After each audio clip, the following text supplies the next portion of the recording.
Brasília, 26 de agosto de 2019, presidente Célio Evangelista, o povo no poder. Presidente, os advogados da Ordem dos Advogados do Brasil, o senhor convocou, convidou, chamou, eles vieram, e alguns eu presenciei, se amedrontaram e se acovardaram, não exerceram a sua função em fazer a manutenção da nossa Constituição. E com isso o senhor não se deu por vencido e usou um membro da sociedade. Explique isso para o povo brasileiro. Meu povo, o meu abraço. E esse é o Brasil que nós temos aqui. Um povo bom, escravo, que pensou que havia libertado os escravos negros e parece que por castigo viraram uma nação escrava de si mesma, porque os escravagistas são aqueles que saem para fazerem cursos em universidades, são aqueles que viram políticos, que viram autoridades e depois escravizam a nação, escravizando as próprias famílias, porque nós somos uma totalidade de corpos, uma totalidade de espíritos e uma totalidade de mentes. Então não há como nós escravizar alguém senão escravizar o todo. E aí é que nós estamos neste momento de hecatombe de civilização. Hecatombe de civilização é quando as escolas não têm mais sustentação pedagógica para as necessidades da nação.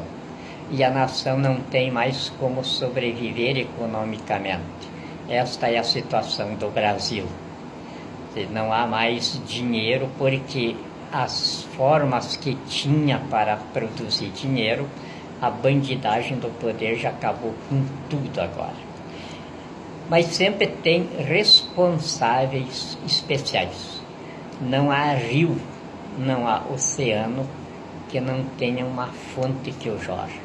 E isso tudo na vida aqui na Terra é assim. Então essa hecatombe de civilização também tem as fontes que produziram ela. E essas fontes, uma delas é essa que você fez essa pergunta aqui. É os advogados. Não a instituição da Ordem dos Advogados, porque essa é inerte, ela só existe através do corpo advocatício que acompanha. Se não existir esse corpo advocatício, a instituição da Ordem dos Advogados não serve para nada. Então, hoje, a instituição da Ordem dos Advogados não serve para nada, porque não existem advogados. O que tem aí são analfabetos com títulos escolares de alfabetização, mas que na verdade não sabem ler nem o jornal Valor Econômico. Não tem cérebro para isso. E esse pessoal que passou aqui por mim não me surpreendeu, porque eu já há mais de 50 anos, o meu disfarce aí era advocacia. E a minha clientela era constituída de advogados. Tivemos bons advogados dentro do Brasil em tempos passados. E hoje temos alguns bons advogados, mas são tão raros que não aparece, não adianta nem citar o nome deles, porque seria como citar uma gota de água potável no oceano. A massa de advogados que estão aí não são advogados, são bandidos escondidos atrás de um miserável título escolar, de graduação escolar em escolas que ensinam o quê? Ensinam ideologia de gênero, que começa na base do ensino, onde as escolas foram transformadas em bordéis de treinamento das crianças na prostituição, no cafajestismo, na vadiagem e no crime. Eu conheço tudo isso, não estou falando aleatoriamente. Eu, pessoalmente, fui verificar as gangues mirins que existem pelo Brasil lá fora. Terríveis, porque atrás dela tem promotores de justiça, tem conselho tutelar, tem juízes de direito, tem advogados, tem delegados, gangues extraordinariamente organizadas, satanicamente organizadas. Então, essa é a população advocatícia que nós temos. Então, não me surpreende esses advogados não terem competência para atuarem dentro do foro de soberania. Quer dizer, para atuarem em sede de processo histórico, o foro de soberania, perante a Corte Constituinte, que é o Supremo Tribunal Federal. Então não me surpreende. E era preciso que, porque é muito pior o analfabeto escolarizado do que o analfabeto sem escola, porque o analfabeto sem escola ele mantém a sensibilidade, ele mantém a inteligência e ele tem percepção da vida. O analfabeto escolarizado não. O analfabeto escolarizado é um zumbi. Ele não tem cérebro. Aí ele se torna um compilador de ser advogado de jurisprudência. Sem a jurisprudência ele não sabe fazer mais nada. E aí ele fica naquela coisinha que o Fernando de Cardoso estabeleceu ali, o ABTE, né? Vai não sei o que lá, porque eu não uso isso. Então, o Fernando Henrique Cardoso estabeleceu ali, olha, para escrever nos poderes públicos tem que ser isso, tanto sentindo para lá, tanto sentindo para cá e tem que ter tanto telinho. Porque o cérebro das pessoas no poder público já não dá para mais. Porque os poderes públicos hoje no Brasil, inclusive o Supremo Tribunal Federal, raciocinam pelo ânus e defecam pelo cérebro. Se fosse diferente, nós não estávamos aí com um volume de mais de 11 milhões de pessoas já assassinadas, na base de 94 pessoas sendo assassinadas por dia. Então, esses assassinatos têm um autor. E esses autores começam aonde? Começam nos advogados, porque o advogado não está usando o mundo público dele, que era defender a sociedade, defender a nação. Não fazem isso porque não têm competência. São os analfabetos. E como que eles deixam de defender a nação, doutor? Porque existe uma cultura que o advogado parece que só se move aí, pelo menos foi o que eu aprendi, mediante o pedido de algum cidadão, né, pagando. Eles teriam que fiscalizar se a Constituição está sendo cumprida, é isso? Sim. O advogado, ele tem duas obrigações dentro do artigo 133 da Constituição com o Estatuto da OAB. Uma delas chama-se o munus público. No munus público, o advogado é obrigado a agir ex officio, ou seja, agir por conta própria. É em todos os interesses públicos. E ele não age investindo o serviço sem remuneração. Não, ele age e já no serviço dele ele estabelece os honorários que ele tem direito. Então, quando o advogado não faz isso, é porque é burro mesmo. Ele não tem condição nenhuma para se chamar advogado. Então, o munus público do advogado obriga ele a ter agido há muito tempo, quando começou a morrer gente no SUS, quando começaram a morrer massas populares aí no trânsito, em toda parte, que se estabeleceu um sistema de extermínio da nação, os advogados já tinham que ter se levantado em favor disso, pelo artigo 133 da Constituição, com o Estatuto da OAB, que estabelece assim. Por quê? Dentro da esfera do processo histórico, onde o Supremo Tribunal Federal tem a competência de Corte Constituinte, o advogado também está ali no artigo 133, com o Estatuto da OAB, artigo 6º, onde estabelece que advogado, juiz e promotor não têm subordinação um sobre o outro. E nessa trinca, aliás, o advogado é estabelecido sobre os dois e sobre todos os poderosos do país. Nem no artigo 31, parágrafo 2º do Estatuto da OAB. Nenhum receio de desagradar a juiz ou a qualquer autoridade deterá o advogado no cumprimento dos seus deveres e obrigações públicas. tanto na defesa do particular, como na defesa do interesse público muito maior. Então, dentro da esfera onde eu precisei de advogados, e não tive nenhum advogado, nem aqueles que aprenderam alguma coisa estagiando comigo, nem eles não apareceram. Então, isso aí, já além do analfabetismo, se junta também a covardia, porque a covardia é prima irmã do analfabetismo. Então, aonde acontece isso aí o que a nossa Constituição estabelece, por isso ela é ensinada como livro didático, ela é dita como livro didático nos cursos de doutorado. A nossa Constituição tem previsões para todas as situações de um povo subdesenvolvido que ela sonhava em fazer uma grande civilização.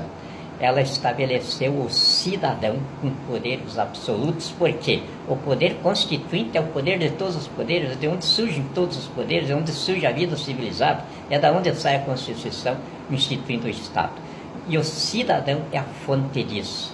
Então, hoje, eu me senti muito orgulhoso quando você, cidadão brasileiro, por sinal, honrando a Polícia Militar, que eu sempre tive muito respeito por ela, não apenas porque ela é força auxiliar do Exército e por isso está sob o meu comando, mas também porque a Polícia Militar ela está enfronhada nas entranhas da sociedade, zelando pela paz social. Então tenho muito respeito por essa turma e hoje então me surpreendeu com o cidadão, sargento da Polícia Militar. Eu não sei se dando nascimento à pátria cidadã que os 5 generais que governaram o Brasil de 64 a 85 sonhavam, e que Ulisses Guimarães, em quase todos os discursos dele, ele referia na pátria cidadã. A pátria cidadã nasceu hoje por um soldado da Polícia Militar. Está aqui o feito dele, senhores.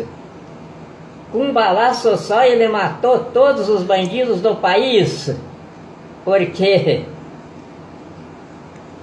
é universal a lição de ciências sociais e jurídicas. Para tirar os bandidos da rua, é necessário que se tire do poder aqueles que, nas investiduras de autoridade, produzem a degeneração moral que os gera. Então, hoje, um sargento da Polícia Militar, para meu orgulho, minha satisfação, porque está sob o meu comando nas Forças Armadas, acaba com isso aí, dando um tiro no peito da bandidagem no poder. Tirando os bandidos do poder, porque tirando os bandidos do poder, somem os bandidos de rua. Então, todos os policiais de hoje em diante, que venerem esse sargento, está aqui é o número de atuação no Supremo Tribunal Federal, está aqui, quem quiser consultar lá, é só acessar, 63 62 83 é o número da autuação, onde ele está pedindo aqui, para o Supremo Tribunal Federal, está aqui, o sargento é Jorge Luiz Damasceno Vidal, ele está pedindo aqui, para o Supremo Tribunal Federal, reconhecer a extinção de eficácia da Constituição. O Supremo Tribunal Federal é obrigado a fazer isso. Reconhecida a eficácia da Constituição, acaba a bandidagem no poder, porque as Forças Armadas que estão aí em prontidão esperando, não vão dar golpe de Estado, vão cumprir uma determinação do Supremo Tribunal Federal, que foi promovida por um cidadão, dando início então à pátria cidadã, que os 5 generais que presidiram o Brasil sonhavam, e que Ulisses Guimarães, quando levantou a Constituição, aqui, disse, é a Constituição Cidadã. É a Constituição Cidadã porque dela ia nascer esta pátria cidadã. O que é a pátria cidadã? É a pátria que nasce dos cidadãos, não dos políticos, não dos empresários, não dos padres, não dos pastores, do cidadão que sabe o que é cidadania, do cidadão que sabe o que Moisés ensinou com o constitucionalismo. E um sargento da Polícia Militar sabe disso. Está aqui o Supremo Tribunal Federal recebendo hoje, em sede de processo histórico, no foro de soberania, a interpelação do cidadão. Vossas Excelências, os 11 ministros que compõem a Corte Constituinte, declararem a ineficácia da Constituição, que está demonstrada pelo corpo de delito do país e a baderna em que o Brasil virou. Uma baderna tão grande que chega a ter hoje um estado paralelo de bandidos no poder, com o narcotráfico instalado no Palácio do Planalto. Narcotráfico esse que eu não sei se um plano superior dirige o processo, porque eu sempre digo que Deus está no comando e eu acredito que seja isso. O primeiro sargento que se apresentou salvando a pátria foi o sargento que interceptou o tráfico de drogas radicado no Palácio do Planalto, mostrando para o mundo a situação do Brasil. Lá na Espanha, o sargento vai voltar de lá como herói. Ele rebentou com o tráfico de drogas no Brasil, sediado no Palácio do Planalto, custeado pelos cofres públicos e guarnecido pelo exército. Esse sargento da aeronáutica, o sargento também rebentou com isso, graças a Deus. E agora um outro sargento, desta vez da Polícia Militar, rebenta com a bandidagem no poder, dizendo ao Supremo Tribunal Federal: tirem os bandidos do poder, que nenhum soldado mais vai morrer nas mãos de bandido nas ruas. Porque hoje a função da Polícia Militar, a função da segurança pública é morrer na mão de bandidos.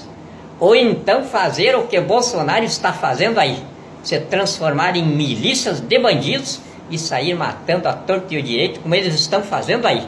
E que eu não aconselho os policiais a continuarem nisso, porque dentro de poucos dias eu estarei no comando efetivo deste país. E aí vão ter de prestar conta comigo, porque eu não admito bandido matando bandido. Porque aí se transforma os bandidos que precisavam ser presos, punidos, se transformam em vítimas, e eu com bandido solto que preciso fazer justiça em favor dos bandidos que os mataram. Eu não aconselho isso. Sigam o sargento que arrebentou com o tráfico de droga no Palácio do Planalto, que está lá na Espanha. É um herói da pátria. Sigam o sargento Vidal, que está arrebentando com o crime no poder, também aqui. Sigam esses exemplos, mas sigam com fé e orgulho na pátria, que nasce hoje, a pátria dos cidadãos. Presidente, verdade seja dita, eu fui assessorado pela sua pessoa, na ausência de advogados para lhe assessorar. Os que vieram aqui se acovardaram, e após o senhor me mostrar que dentro da Constituição eu poderia exercer o exercício de um advogado como cidadão, portando o título de eleitor, perguntou-me o senhor se eu tinha coragem. Falei para o senhor que de fato, de verdade, eu assinaria isso até de costa. Tudo para ver a nossa nação livre, soberana, liberta do crime organizado. Então, na verdade, não foi louros para mim não. Primeiro, Deus que nos abençoou, e nos abençoou também com o seu mandatário aqui na presidência do Brasil, e esses homens corajosos que Deus está te apresentando aí, pessoas abençoadas, não só eu, como a equipe completa que o senhor tem aí, ok? Ok. Fica aqui um abraço para o senhor e o meu agradecimento a Deus, em primeiro lugar, pela sua existência e a existência do Brasil no cenário mundial. Nossa nação tão bonita, tão querida, não vai sucumbir. Muito obrigado. E o meu grito de esperança para a nação brasileira é que eu não posso afirmar que hoje nasceu a pátria cidadã, porque eu faltaria com o dever de respeito para com o Supremo Tribunal Federal, que eu, como jurista, venero. E tenho grande respeito pelos 11 ministros que eu integro. Então, o pronunciamento aqui é deles. E eu tenho de aguardar isso. Então, eu poderia dizer: a Constituição cidadã que projetou a pátria cidadã está em trabalho de parto. Começou hoje.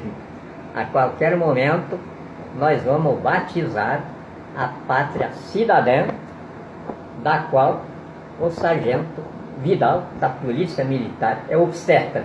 Ou seja, a Polícia Militar do Brasil é obstetra da pátria cidadã. E isto deve orgulhar toda a nação. São os cidadãos hoje no poder, como eu venho dizendo há bastante tempo. E os cidadãos no poder, com Deus no comando. Muito obrigado. E qualquer cidadão, né, doutor, pode, de forma singular, ir lá documentar um documento, assessorar os 11 ministros para o bem feito da nossa Constituição em solo brasileiro. Correto? Correto. Qualquer cidadão. É dever do cidadão. Dever constitucional. Todo o poder emana do cidadão. Em nome dele é exercido através de mandatários por ele eleitos, ou então diretamente, quando esses mandatários apodrecem as instituições, então emergem os cidadãos no exercício direto do poder dentro da Constituição que os cidadãos produziram. Então, Deus salve essa nação, se despede do seu povo, doutor. Muito obrigado, um abração a todos.